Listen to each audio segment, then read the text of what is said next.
Good morning, and welcome to your daily Farm and Home Show, brought to you by the University of Kentucky Cooperative Extension Service. And now, here's your host. Good morning, I'm Joanna Coles, and welcome to your Farm and Home Show.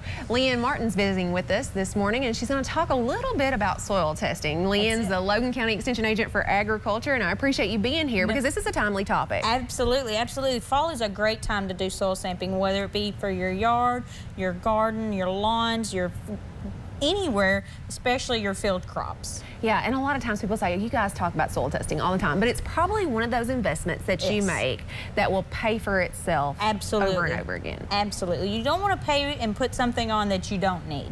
So having that soil test, having the information in front of you is a great opportunity, and it's a great cost-saving, potentially a cost-saving opportunity for you as well. Now, Leann, somebody might say, well, I just soil tested last year. Do I have to do it again? What's the frequency of soil testing? It really depends on the crops that you're using and how you're using your crops. If you're using a no-till operation or a conventional tillage and things like that, there's several different factors that come into this, so at least every 2 years, at least.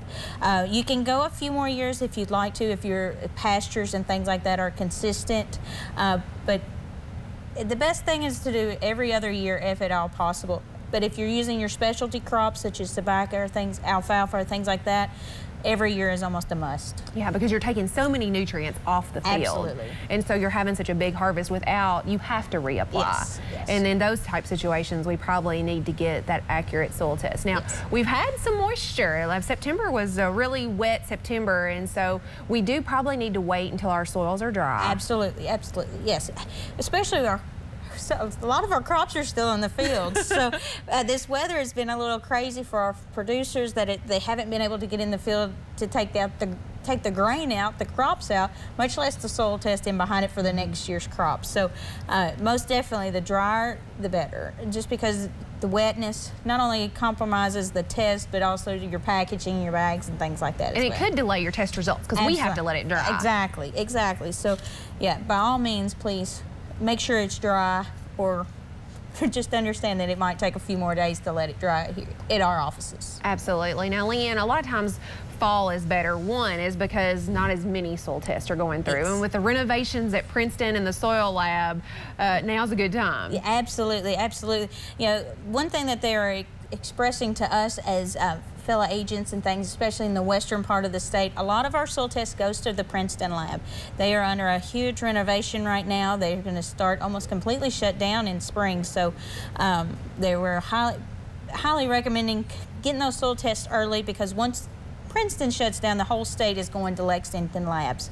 So not only spring is a big abundance to begin with, but you're also going to be competing against several producers, not only in our area or our half of the state, but the whole state in all. Absolutely. So it could take a little bit longer to get back. And the other reason I think fall would be a great time is if we do need to add some amendments. Yes, there's a lot of great amendments that we can do in the fall that we don't have to wait till spring. So not only is it taking we can spring more time efficient, but we can able to get some stuff done in the fall that during our down period, if there's ever a down period. But when you have more time in the fall, we can go on and get those amendments on the soils so we can be ready for spring. Yeah, and a lot of times some of that stuff takes a little bit to neutralize and react. Absolutely. And so we kind of give it that time, and we'll be able to reap the benefits of it. Absolutely, in the spring.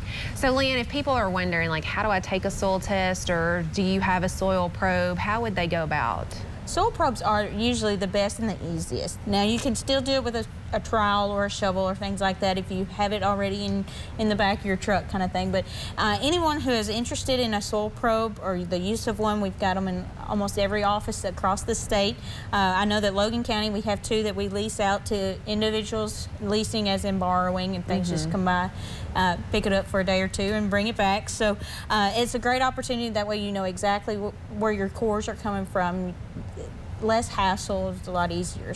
Yeah, it's a lot cleaner process when you're mixing those cores instead of trying to make sure you're digging 4 to 6 inches deep to get your sample. Exactly. That's the hardest thing when you're looking for using a shovel or anything like that that does not have an actual core to it. Getting it to that deepest point, or the point where you need those inches that you had mentioned before. So having that opportunity to go all the way down in one core is a great opportunity. All right. Make it easy. So make sure if you have any type of garden, landscape, field crop, pasture that you need soil tested, to go ahead and get that done this fall. Leann, certainly appreciate the information. And if you have questions about anything we talked about today, you can make sure to contact us and we'd be happy to help. Thanks for watching. If you have questions about today's topic, please call the Warren County Extension Office at the number on your screen. Thanks for watching and have a great day.